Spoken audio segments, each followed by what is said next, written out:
Tonight's co-host, because I have very few guests on.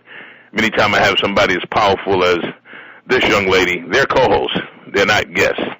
I first had the pleasure of meeting her 11 years ago while being in Toastmasters. And let me tell you, she has grown leaps and bounds from the first time I met her, and you'll be very satisfied with what you will hear tonight. Well, Alexyss K. Tylor is a producer, host of the Alexyss K. Tylor Vagina Power Show. An ordained minister, real estate agent, motivational speaker, author of Spiritual Sexuality, Vagina Power, Penis Power, Vagina Healing with Your Man, Commortal War Science with Alexyss K. Tylor and Dr. Wood. She appeared on The Maury Show, Tosh.O, True TV, BET, Lee Daniels, Precious, Talk Soul Soup, and etc. Now, also, she's with the De Niro Red HD TV show, Hip Hop Music, New and Sex. And we'll talk about who De Niro Red is. Now, Alexyss K. Tylor also does custom hair and skin products, nutritional supplements, where you could reach her at www.alexysktylor.net. She does spiritual readings, tarot card readings, medical, intuitive, and is an intuitive life coach. Family, get ready. Many of you probably have followed her many years on her shows on YouTube with 1.7 million hits. So that means she is known. I welcome back to Harambe, because this isn't her first time. It's a reappearance for her. And I present to others our beautiful co-host for not only tonight but next week, our sister, Alexyss K. Tylor. Welcome to Harambe again, my sister. Hi, thank you. It's a pleasure to be back. Well, let me say this, Alexyss. Many people who followed you, who've known of your science and what you've done, you know, they attribute you to what they've seen on YouTube, but they don't know how spiritually grounded you are in so many different genres. And again, when I met you in late 2003 and, you know, realized that you was in Toastmasters to improve on your speaking, and, you know, you had a little story about why you left you may want to share, but I hadn't heard from you in a few years till I saw you on YouTube, and I was quite taken up a level because of the growth I saw in you. Tell the family a little bit about what you've done to make yourself aware to so many people and why you choose to speak into consciousness the truth about what you believe in. Well, when I met you, I had just moved back out to Latonia, like 2004. I wanted to take the Toastmasters program because I saw all of these people speaking so eloquently in front of these audiences. So I thought that would help improve me, but I just noticed every time I would try to speak, because we had to write, you know, a certain way. Everything was structured the way that program wanted you to be. So every time I would get up there and I would read off what I wrote, I would see some of the women's faces turn up, nose turn up, face all balled up, and it was always a critique. It was always a negative critique of me. And I just did not feel welcome. The women weren't very friendly. You were the only one, and there was one other man, where you all would sit and talk to me. Otis Marks. So y'all would encourage me, and you were the only ones that were positive there, and I really felt bad. I felt Like it was like I didn't fit in, and it was never enough. What I tried to do, I couldn't fit someone else's mold of how to present and what to say and how to raise your voice, and it just seemed so staged and fake to me. So I just left. It's like I'm never going to get it right. It's always some negative critique. So fuck it. So I went out and started going to. I got ordained as a minister.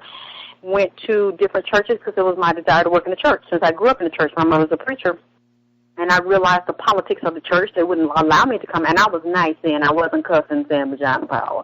I was wanting to speak from the Bible and teach that sex was beautiful, sex was spiritual, and there was a certain way you should do it, a certain way you should not, and kind of be a youth mentor and bring my spirit of discernment into the church and really minister, and I was not welcomed. I saw how the church is very cliquey. It's a who you know, who's been there first, who's on the board of directors, who is putting most money in there, who knows who's married to who's sleeping with who.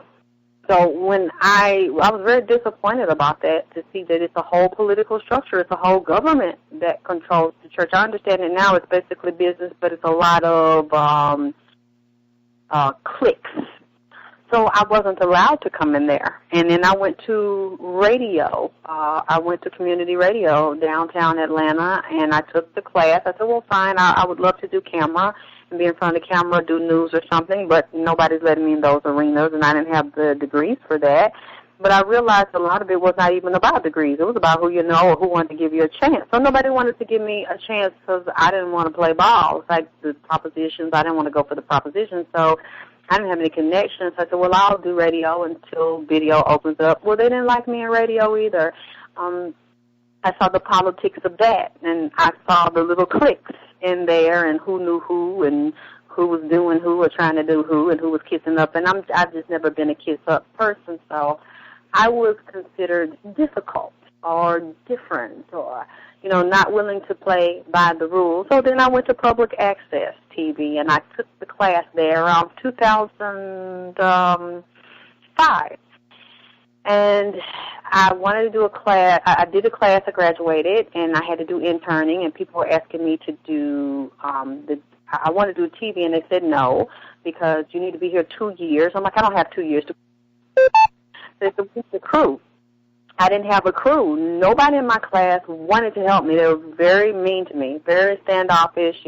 They were in their little cliques, so I'm going to help you, but I don't want to help Alexyss with this vagina power stuff. So I was out on my own. I mean, literally, I would be on a set doing my intern because we had to have a paper filled out to prove we did our internships. And women, and men would come in there like, oh, on this show, and I'm like, no, I'm actually co-hosting. I had worked my way into it and got somebody to give me a chance to be a co-host. Oh, well, we're not going to help then since Alexyss is co-hosting, and she's actually on the camera. We don't want to help. I saw that going on. So basically going through all of those situations and feeling like an outsider, feeling like an oddball. Nobody really wanted to give me a chance. I just took a chance. I just did the public access, locked the cameras down on the floor. I didn't have any directors. I didn't have any producers. I didn't have any co-producers. Nobody helped me, and that was okay with me because that was not an excuse to fail because I had nowhere else to go. And I asked my mother to kind of be the sidekick. I wrote the script, created the whole theme for the show, and Vagina Power was born. And, they eventually kicked me out of public access, but that kicked it off because people put me on YouTube, and they made me viral. They literally took me worldwide by putting me on YouTube. Well, let me ask you this, sister, because first I want to thank my daughter, Kashana, for reaching out to you, because she had seen you at the University of Clark, Atlanta University downtown. I think you was traveling for a while. 2008, I spoke at Spelman, yeah. Yes, and she was, at a couple of her events, and she was putting the word out there. And it was around that time, I think before that, I had heard about what you were doing online. And I said to some people, and I'm glad you brought that up about the can be standoffish and want to not protect you. And, I stand corrected for those in Toastmasters, Dawnbreakers in Decatur, where we produced the #1 speaker in Dwayne Smith in 2002. He won the world championships. And I mentored Otis Marks II, the other brother with me who helped mentor you when you were there. He came in the regionals in Georgia, and we see that there are times where people do look at somebody and make judgment. People have a different spirit.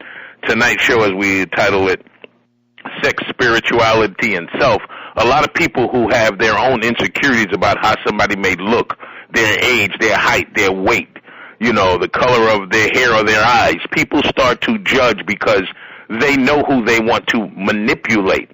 And when I see that in radio myself, you know, coming out of Hunter College, and I did radio, I seen the same clicks when I did an internship at WBLS with Frankie Crocker. I know exactly what you're saying. But those people, and I want to let family know that at the end of the show, probably about the last 15 minutes, we'll entertain a call or two, so please be patient. Those who are not speaking, if you are driving or traveling, please mute your phone by hitting *6 if you are moving around, so we do not interrupt the flow of the show. And I thank you. But I noticed those clicks could cause people like yourself to start making a stand and taking a stand and show what they're about. So people who are first introduced to you and they see you, they go, wow, how cute, what is she doing? And they have a different interpretation. Then when they hear the power in you breaking down what this is about, not just about sex, and I figure why not just jump into that part while we're on it, you was talking about the reason behind the strength of the vagina power and the penis power and the sperm power. And a lot of people who didn't hear that missed it. So they got into the sex only and didn't know that the spiritual connotations, how to connect with using your energy would help uplift you. Help some people, especially a long list of followers who followed you, really understand what your message was about. And it wasn't just about outright sex. It was a lot greater than that. But see, I never did that, though. I never made people misunderstand. I always tied in the comedy with the education. People, if they misunderstood, it's because they chose to. I've never made it a mystery that I taught spiritual sexuality. I have always made that very clear. Even when I went to Spelman in 2008, the students came up, and a lot of them apologized to me because they thought, since they had been educated and I have a GED, that I was going to be in there with the same shit on YouTube and the hooping and hollering and dick will make you slap somebody, and I was at a university. So because I was there, I was able to talk about the metaphysics of sex, and it was way over their educated heads because they have book sense and the white folks' system of education. You basically go through your lessons. It's a very structured system. You do what you're told. You show up at the class at a certain day and a time. If you show up enough times and you get a certain grade, then you get a piece of paper. But that doesn't mean that you're better than me or more intelligent than me. And they were under that false idea. They thought they were above me. And when I started to talk about the metaphysics of sex, and it wasn't the comedy, because they had already, they don't understand that there are two sides, or probably 3-4 sides to me. So I knew there was an audience I wanted. I wasn't trying to reach an intellectual audience because they had basically made it clear to me I didn't fit anyway, so I don't have the degrees or whatever. So I wanted the young audience. I wanted the hood audience, so I had to speak to them on their level. But I have always tied in the metaphysical message in my videos. They just don't want to listen. They don't want to see that. So that is not a mystery. But when I sat with those students, before I sat with them, before I spoke, the staff in the school had a private meeting with me, just like they did when I spoke at Howard University in 2010 in the College of Medicine, in the School of Medicine, and that was an honor for me. They already made it very clear. The students wanted to YouTube me. The staff made it very clear, now you going to sign this piece of paper here that you ain't going to pull that shit. Now, if you pull it, you're going to get put out and shut down in the middle of the event. I told them, you obviously don't know me either. I don't have a problem switching and being intellectual and metaphysical. When I gave them that at Spelman, the children were shocked. And they came up, hugged me, and apologized to me. And then I met them maybe a week later for lunch, and they apologized to me. And they just found me fascinating because they had chosen to look down on me and think that they were above me and more educated. So, no, this wouldn't be the first time addressing this tonight, because people that love me and that have followed me and have been seeing both sides of me know that there was never any confusion about what I do, because I live what I say. I practice what I preach. I don't live a promiscuous lifestyle. I don't do drugs. I don't hang out in the clubs and run around with different men. And everything I talk against, I live that. I'm not a hypocrite. It is always about the elevation of the woman and the man to God and God's status, and to start to practice sexuality, first realizing the woman is God. And she's the devil. She is the creator, and she's the destroyer. Because when she brings forth life in her womb, when God ordains it to be that way, she can say, I am going to nurture and allow this life to grow and give it a third-dimensional body and project it into the 3D realm and have a life walking around in a flesh body. Or I'm going to go to the abortion clinic. Or I'm going to abort indirectly by being a drug addict and an alcoholic and screwing different men while I'm pregnant and abusing myself so the child will say I'm not wanted and then kill itself. Or when it comes out, it's so dead, it wish it never were born. You have the power to do that. A man is also God. He has the power to bring a woman up and create a family and protect and provide for the family, or to walk away and say, fuck that bitch, she ain't shit, the baby ain't neither. I don't know what she gonna do. It ain't my responsibility, because it's her fault that she has time. We all have that choice to make. You can be a high god or a low god, or high goddess or a low goddess. That has always been teaching spiritual sexuality and respect for your womb and protect your womb, and you be in a position of power and discernment before you physically lay down with a man. You have to realize that it is your responsibility as a woman to know you are the god and the goddess, and that you procreate first in your mind. You set up the whole archetype in your mind for the type of life you're going to live. You know your purpose. You know your mission. You are pursuing that mission, and before you lay down with a man, you have already gone into the mind of God, which is the woman, and you have created the archetype for the type of man that you want to manifest and attract to you. You don't go out and find no man. You don't take your drawers off and pull your skirt up, because that's what everybody's doing, to try to attract a certain type of man or fit in with the crowd. When you know that you are God and that you are the goddess, you create that archetype and you manifest that and you incubate that and you attract him. You don't run to him or find him or chase him. He basically comes to you matching your vibrational frequency. I have always said those things, just with a comic twist. Mm-hmm. Thank you. I'm glad you broke that down, because, family, is that real enough for you? I mean, is that getting to the point? Because when we talk about the church here, I've gotten backlash from people who go, you're pretty hard on the church and you're not allowing them to express themselves and you think they're all hypocrites. I said, no, I've been exposed to many more hypocrites than the beauty of church. And I'm talking about the mosque, the church, the synagogue. I'm talking about people who use religion for sexual favor. And we know the Roman Catholic Church has a deep, 1,000 cases deep history of the men with little boys. We know that's deep, and I guarantee you the little boys were not volunteering for this particular practice. Neither were the parents, or were they? So when you speak to that and you're telling women to uplift themselves from a position of power, and these shows that are showing them being misogynistically manipulated, and the men who are not acting like gods, protecting their women, which means they're not protecting their community, let alone their children, these wayward entities are amongst us.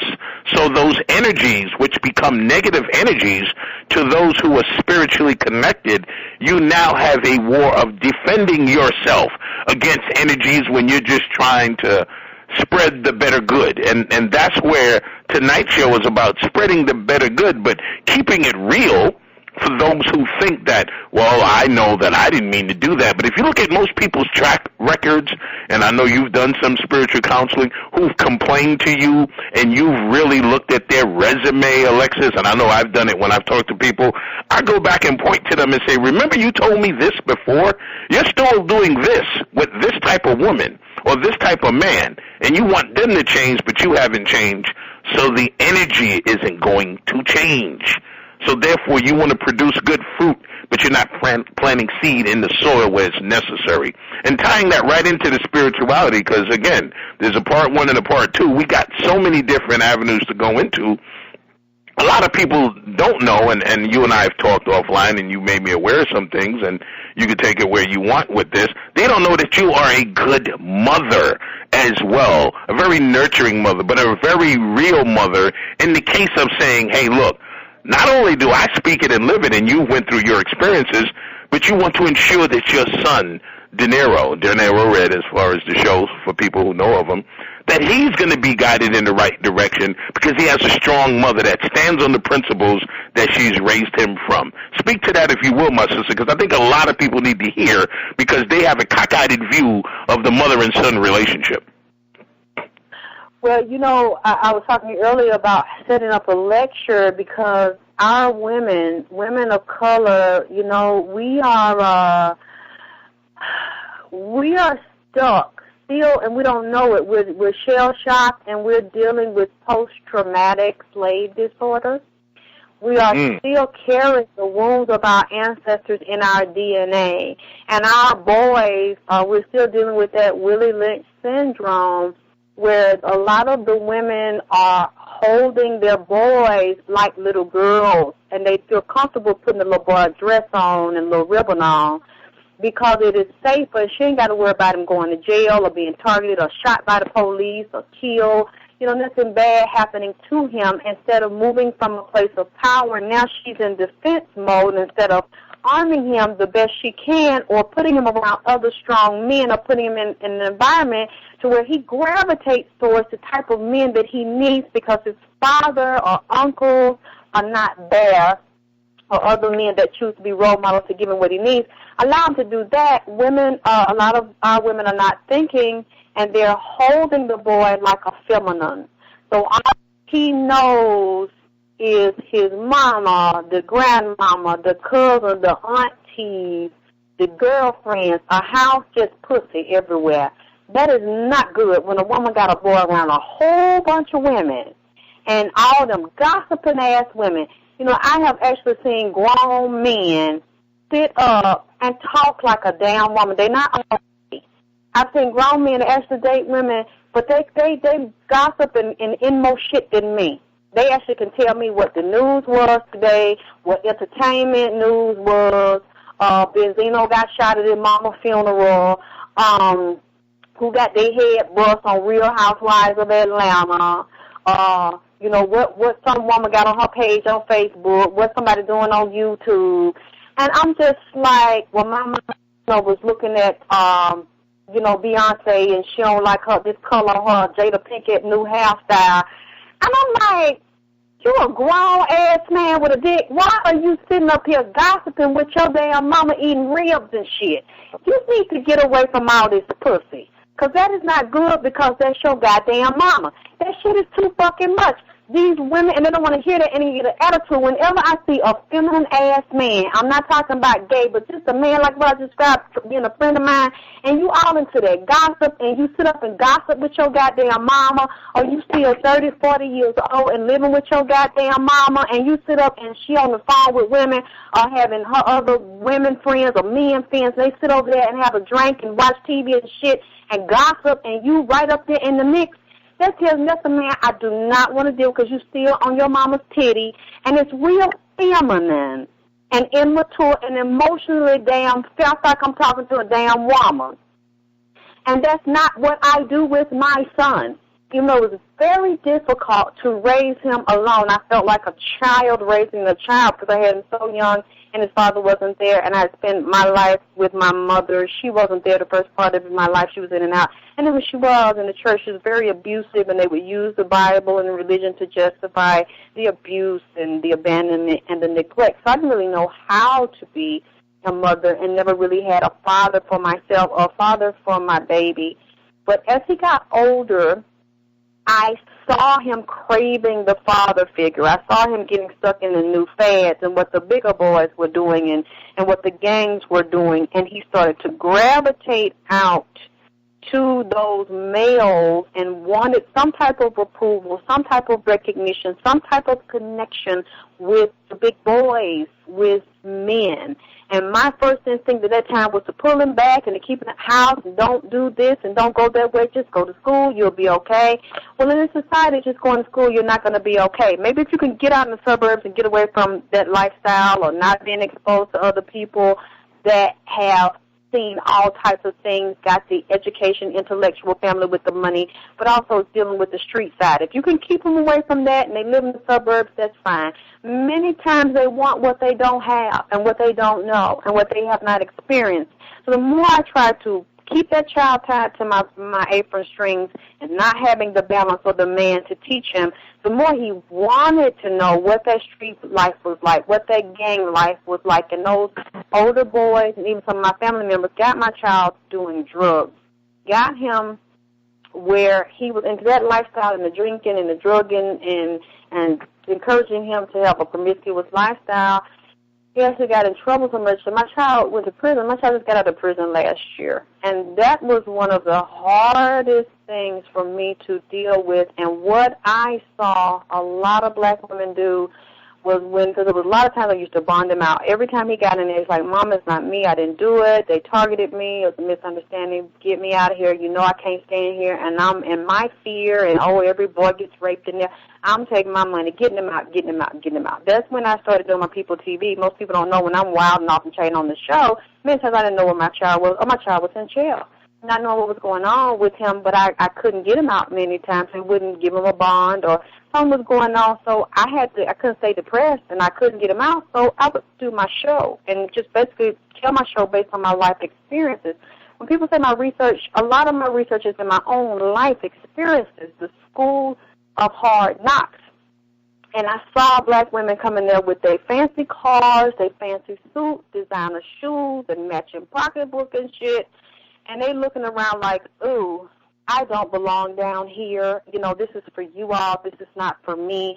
I don't want anybody to know that this is my son I'm building. I just want to hear him pay this money and let me not speak to you or look at you because I don't want to identify with you because, bitch, I don't want you to think that you're like me or that we're relatable because we're not, because I got this degree and this house is called whatever. So let me hurry up and sneak in and sneak out because I don't want nobody to know my child was up in here and I had to bail him out and, let me take him back to high school. I saw women like that, like, that's really not about me. That's about him. And you're seeing some of them getting sentenced to jail time or sentenced to prison time, and women don't come see them, or there's a disconnect when they come see them, like, well, you're in here.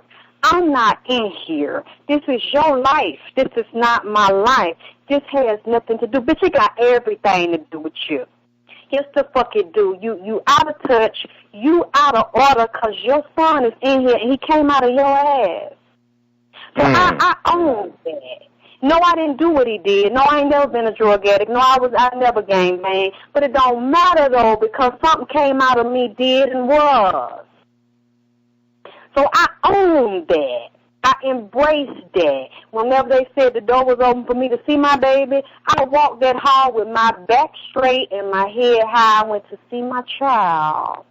Because one thing I understood and understand and overstand is they know in jail, the co-workers, the employees, the ones that open the jail up, the correction officer, the police officer, everybody understands and subliminally understands that when your mama don't come see you, you ain't about shit.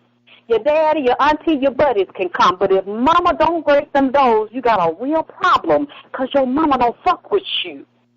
Everybody know who got mail, everybody know who got money on their book, and everybody know who can eat and who can't.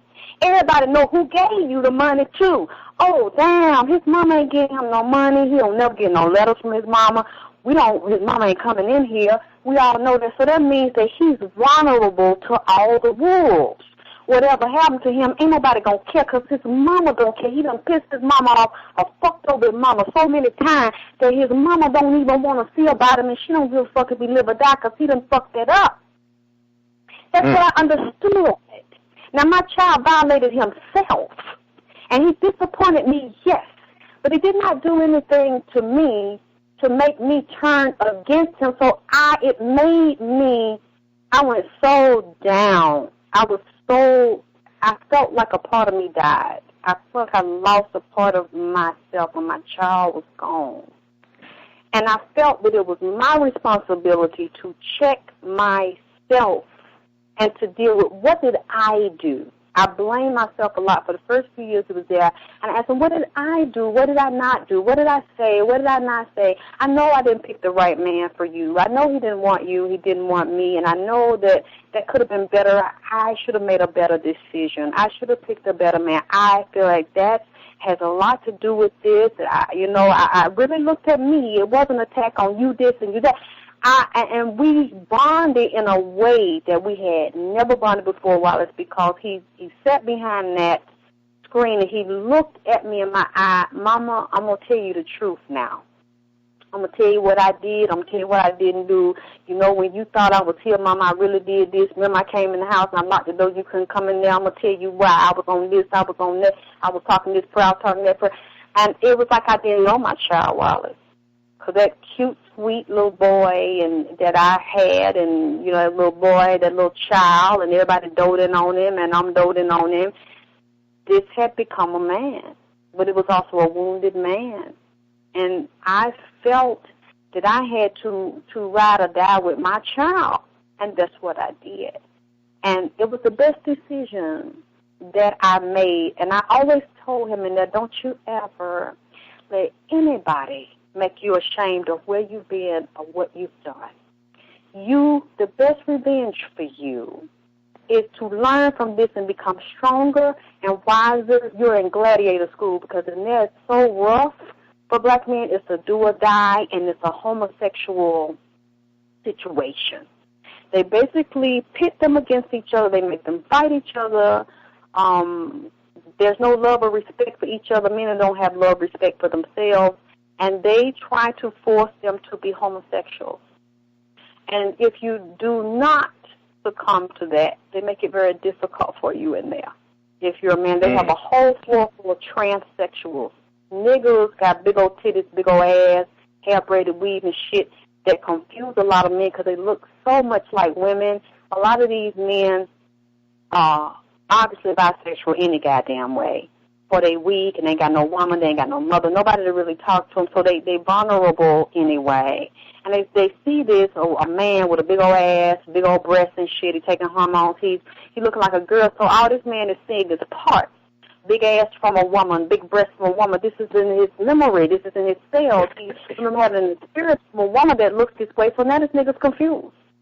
So it's very easy for them to be seduced, plus some trannies in there. He said, Mama, I don't know how they do it, but these transsexuals, and they always got plenty of money. Somebody always sending them money, dropping the money off. This was such a deep education for me and a deep experience for me. And he said, Mama, if you wasn't a strong man, if you didn't have the spirit of discernment, you would really get confused and turned out by these trannies in here. He said, it's a lot of men, they got it set up in there that they will support you being a homosexual or bisexual. And if you don't do it, since he didn't do it, he had a lot of problems. And he was attacked even by the officers, because a lot of the officers is bisexual and gay. They be fucking them little boys in there. Especially if the boy ain't got no money, his mama don't come see him, ain't nobody checking on him, he hungry. They be sucking them boys for a Zaxby meal and shit, chicken sandwich and chicken salad and shit. Yeah, bologna sandwich. Now, let me ask you this, Alexyss, since that cathartic moment, and people, I want you to hear, when you're listening to her passionately talk about her own seed, there are a lot of women and men who protect and coddle and lie for their child because it's society's fault that our child did this, that, and the third. We don't want to own up to it. So to hear you when you speak truth into power of your own experience, because a lot of people will hear somebody talk about other people's experience, but when they become transparent, like I have on the show when I have been transparent about what I did in the 80s when I was, late 70s and 80s, when I was experimenting with the drug culture, and I tell people about things I've done, and I could have lost my family. I wrote my book, Don't Forget to Write Home, based on that premise about a man raising his children from inside of prison walls. It's a fiction, but I had to hit the heart of home because the black man in prison is one of the most loneliest journeys to be without your family.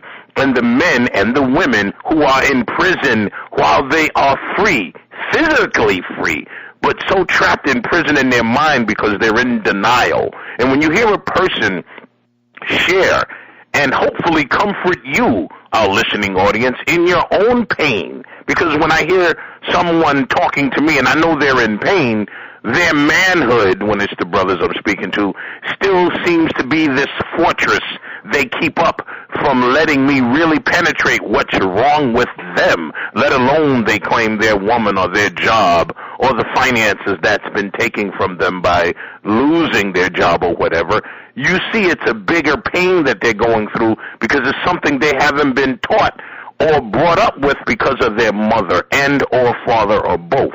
So to hear you expound upon that and tell people, hey, let me tell you from me, let me tell you what I see inside. And there's not a lot of women that'll speak like you about the pain that they see behind prison walls and what tried to get through their son. And you had to talk to him and him to you about being strong. And when I see him on the video, De Niro Red, he's a very likable brother. He's a very when I say innocent, I mean that in the respect of you can't just look at somebody. You know how people try to read you and try to size you up and say, yeah, I think he's been inside or she looks like she's been on the streets.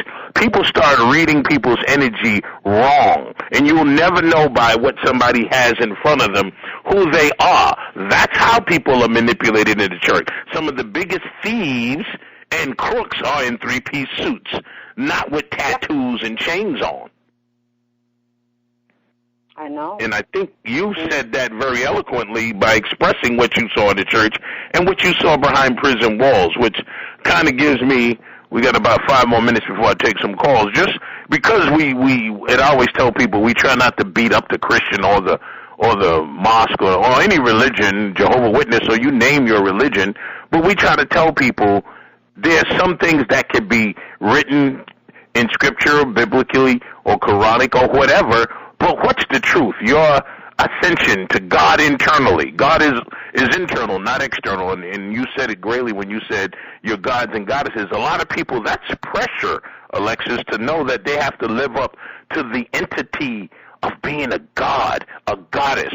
So that pressure causes them to drink, to go wayward, because now that they're acting like gods and goddesses and those demons beneath them are attacking them. So they wind up joining them instead of ascending into who they really are.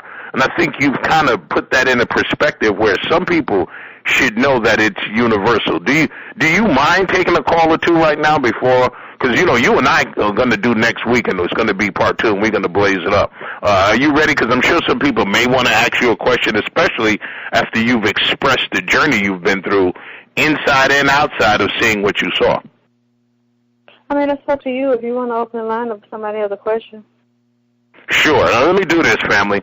Anybody that has a question for Sister Alexyss K. Tylor, and know this, we're keeping it raw but respectful. When she speaks as she does, she's speaking to some of your spirits out there. She's speaking to some of your experiences out there.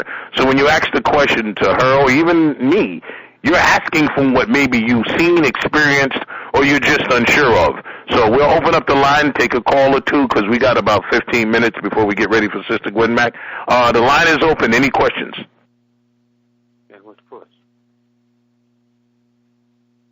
Greetings. All right. I didn't hear anybody yet, Sister Alexyss. I thought I heard somebody unmute their phone. But this is what we're going to do now. Let me say this to you. If anybody's intimidated also by her what you thought was demure and diminutive presence, and now you see how raw she is. That's the way it is. That's the way it should be in your life. And as you're speaking, don't hide behind the innocence that you think you have. Sometimes speak it and keep it real. So I just wanted to say the line is open, so I'm going to continue on with Sister Alexyss. And remember, family, part 2 is next week, and what we're talking about, sex, spirituality, and self. This is what we want people to know. We want to connect back to who the real you is, because the real you has been compromised. And a lot of you know it. You're scared to show it, but you live in this lie. So that's okay. At some point, you're going to turn around and see yourself. You're going to have to deal with that. But that was good, my sister, and speaking about De Niro, and one day I hope to hear you when you're at that lecture and get to meet that young brother, because I think, and I'm just going to speak since, you know, you being transparent from myself, me not growing up with my natural father, God bless him, Walter Holmes, and I had a stepfather. Mm-hmm. But my stepfather, and I always like how D.L. Hughley said, in order to be a man, you got to see a man. My stepfather did not give me guidance as a man. I got it from my coaches, martial art coaches, swimming coaches, track coaches, and I seen the men produce energy that was, to me, likable growing into manhood, warriorship. A lot of young men who don't see that, they start to behave in rebellion. So when they get with what they think is being a warrior, the gang, now they have to do and commit to the practice of the gang or the fraternity or whatever they think manhood is, and they wind up coming into the boule if it's a fraternity, and we know what that's about. So I wanted you to continue on at any point that you see when our men, I mean, we could say our sisters have a good part in this where they babied their sons, they didn't raise men. And what's this situation where me and my daughter were talking about it? A lot of women raise their daughters and they will put them out the house, make them women, but coddle and baby their sons. It's almost like a competition. I've heard a Jamaican sister tell me once, when they all got 18, the mother had bags waiting for them. You going to college, you going to the service, you getting married or something, but 2 women can't live in this house. That's part of the psychological damaging effects, I think, of the post-traumatic slavery disorder, where the woman sees her daughter as competition. That isn't a myth to me. Have you experienced a lot of sisters having that unfortunate experience where their mothers actually threw them into the wolves, where they became victims thereafter? My mother put me out when I was 19 at night, in the middle of the night, in winter, and said, you can't have nothing from this house of what you're wearing. But I heard my mother say that about me. When I was 12, I can't stand her. And she had not had me all her life. I just wanted to live with her like a year before that. I can't stand her. I don't want her in my house. She makes me sick. She's 12 now, but as soon as she graduates high school, I am throwing her in the street. And that's exactly what she did, but it was so dirty the way she did it. It's like, you don't get your clothes, you don't get your shoes. I'm going to take you off my car insurance, and then I'm going to tell.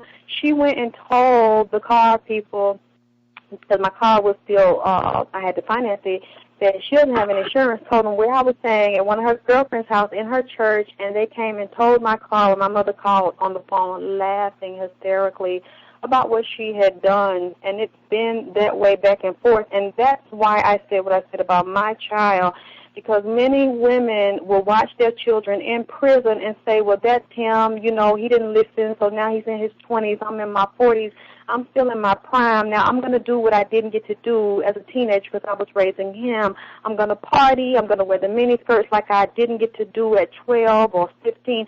See, in their mind, they 40 because time has passed by, but really in their mind, they still about 20 or sometimes they 15. They're just chronologically 40, and they're angry and they're resentful because the man left them dealing with that child the best way they can. It was a suffer and a struggle, and now you're still making me suffer. You're still making me struggle because you're in jail. You're in prison now. So I'm not going to worry about you. I'm going to go and lay up because you're not my problem. You're your problem.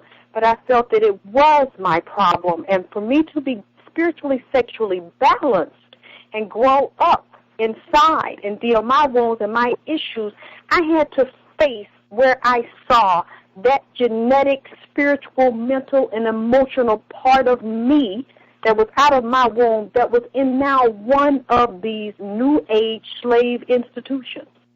I could not let my child go. I could not turn on him because then I would turn on myself. If he died in there, a piece of me died in there. If he was a loser, I was a loser. He's a junkie, I'm a junkie. I don't feel like a lot of these women feel because I brought that child into this dimension. I am responsible for his life. Now, you might not listen, but as long as I'm breathing, I'm sure going to goddamn try, and I'm going to run my fucking mouth, and I'm going to speak on you, and I'm going to speak life on you, and I'm going to fight you to make you hear the truth and turn from your fucking wicked ways, whether you like it or not, because you are mine. I will not go around here and lay up with no men and party and screw and have a good time and make up for what I missed while my child is in prison lost and he don't have me. Sometimes he will call me and say, Mama, I just need to see your face. Can you come here, Mama? I just need to hear your voice, Mama. I need to see you. Just come be with me, Mama. And that's what I did. Now, see, that again, the rawness of that. And now, I'm not saying this to patronize you, Alexyss. You know, even though we haven't seen each other in years, I'm not saying this to patronize you. Your story, just the snippets that you gave in this hour and the little we talked offline and what I knew about you from Toastmasters, which was not even on this level. We were strictly speaking and raising up to that level. But this is movie-worthy, and I don't mean just your life story, make it a movie for somebody's entertainment. But this story and people who showed that precious crap wasn't about nurturing at all. It was the antithesis of nurturing. That was outright abuse. But when I hear a mother that could say, I'm going to hold you accountable, but I still love you, but you have to raise up, and your truth has to start to recognize that you now have to grab my hand and we get through this fire. But don't you slip and keep saying somebody got oil in my way when you know you treading on solid ground. Like, get me out. He was like, get me out. I said, no. Like, I don't want to be here. Well, get me a bond. No. You're going to wear this time. You're going to do this time because you done did this a whole bunch of times. And I got you out a whole bunch of times. And now I realize that, you know, I'm not really talking to the son. I know I'm talking to a junkie. And I had to look in the mirror and say that this is what I'm dealing with here. I said, no, baby, you're going to wear this one, boo. You're going to do all this time to the wall. I'm sorry, but I'm going to do it with you, but you're going to do this time, baby. And he thanks you now. I guarantee you he thanks you. There's a movie, I don't know if you ever saw it, but this wasn't his mother. It was his girlfriend. It reminds me of the same thing. It was called Slam, where the poet Sal did the role. He was in prison, and he went in for weed. And when he got out and he was on bond, and his who was trying to mentor him, she actually told him, you need to go do those 2.5 years. You sold the drugs. You sold the weed. He goes, but it's weed. What's going on? I'm not part of this. There are people who did mad worse things to me. And she says, wait a minute. I was part of that trip, too. I had to sell my body because I was a crackhead. And he goes, so you don't think you know what I'm talking about? She goes, now you get it. So go do your time because you was the provocateur. You was the pusher. You was the person. You're saying you taking responsibility for selling weed, but you're saying it's not that bad. I'm only bringing that up because it's... He was angry at me. How dare you say that I needed to be here and at least you know where I am. I ain't out getting high. And how dare you say I said because, I said it. You do need to be here because your eyes is glowing again. You know, you gained your weight. Your hair pretty and shiny again. You know, you can talk decent. I see life in your eyes. I had seen death in his eyes because he was so fucked up, you know, and so little. And I'm like, I am glad you're here. And he would always, I hate when you say he got so angry at first. He was the first year or two, he was so angry when I would say that. But now, you know, and you, if you ever want to interview us together, I'm sure he'd be willing to do it and give his... my sister, the love I see between y'all on video and the way he talks to you, y'all are like friends to me. When I see that, it's like an interaction where you could see it's like, thank you, Mama, but I'm guaranteeing you that wasn't just an easy walk. It was a journey that he had to recognize, wow, I wind up manning up because you had to play protector. And I don't know how many consultations you do, my sister. And we got about 7 minutes. In the next couple of minutes, I want you to give me. Have you done consultations with women who have had this unfortunate syndrome of coddling the boy, and you had to keep it raw and use your story to kind of emotionally slap them and say, get it together. This is a lot of your fault. Yeah, but they then don't talk to me anymore. It's a lot of women that don't talk to me anymore because I say what they don't want to hear, and it's usually just blaming the boy. I know they're responsible for their actions, but then they say, I have no blame. I'm not responsible. It's everybody else. And I still believe that the source of the child's breath comes from your womb. So there is a large part of you that's responsible. So, yeah, people can contact me at my email, alexysktylorvp@gmail.com, or they can contact me on my Alexyss K. Tylor Facebook, and I have my YouTube page, Alexyss K. Tylor Vagina Power. That's the name of my YouTube page. But, yeah, I'd be willing to talk to them, but like I said earlier, a lot of women will hide it. Well, that ain't my problem. That's his problem. He hard-headed. I ain't got no issues. I got my degree. I got my money. I got my house. I got my cars. I got my designer clothes. I don't know what's wrong with him, but that's not a part of me. That ain't going on with me. That's my son. That's him. That's his shit. It ain't mine. I don't need no he do. Now, people, when you go and pull up Alexyss Tylor, she has a very unique way of spelling it. ALEXYSS Tylor, TYLOR. Well, anytime you go on YouTube and you put in your browser Alexyss Tylor, it comes up. And again, it's the power. And again, sometimes getting in someone's face, and unfortunately, the church, the mosque, the synagogue, your little spiritual family, whatever, they don't get raw with you. If they do, it's in snippets. And I think maybe, especially with our people, and we want to talk about our family here, because of the post-traumatic slavery disorder, and a lot of people don't like to go back there. That's a very painful journey. So when you take people back 400-500 years, they go, oh, we got to go to slavery. I said, but wait, you want to go 2,000 years back and talk about Jesus? Then what do you want to do when you come to now, the present time? Skip over 400-500 years? What is this, just this time machine? You can't go past that.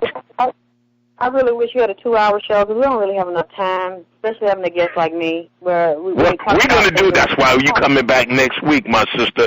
Because remember, family, when you call into 1-805-309-0111 and you hit the access code 840-360#, mute your phones. But we want you to listen next week. This is going to be another hour show. And again, you're not a stranger to Harambe. This is your first time on my show. I know you still have shows, and you're going to be doing lectures, and I'm going to be bringing family, not sneaking it on when you do that lecture with women and sons, because there's a few women I know who've coddled their boys a little bit too much, so we'll be in touch about when those lectures happen. But next week we're going to take it up a notch. If you choose to, if you want to bring De Niro on the air with you for a brief period, feel free. He's welcome. This is a family. Harambe Radio is a family. So if you want to have him say anything about his own growth on the show, you're free to give that energy to him. I am not putting any stipulations. No, don't bring your son on. Why not? Maybe some brothers need to hear his story. Not just that, seeing him in there. It was a deep experience, Wallace. To me, it looked like a slave ship. You see all those young black boys in there, handsome, with a lot of energy and a lot of potential.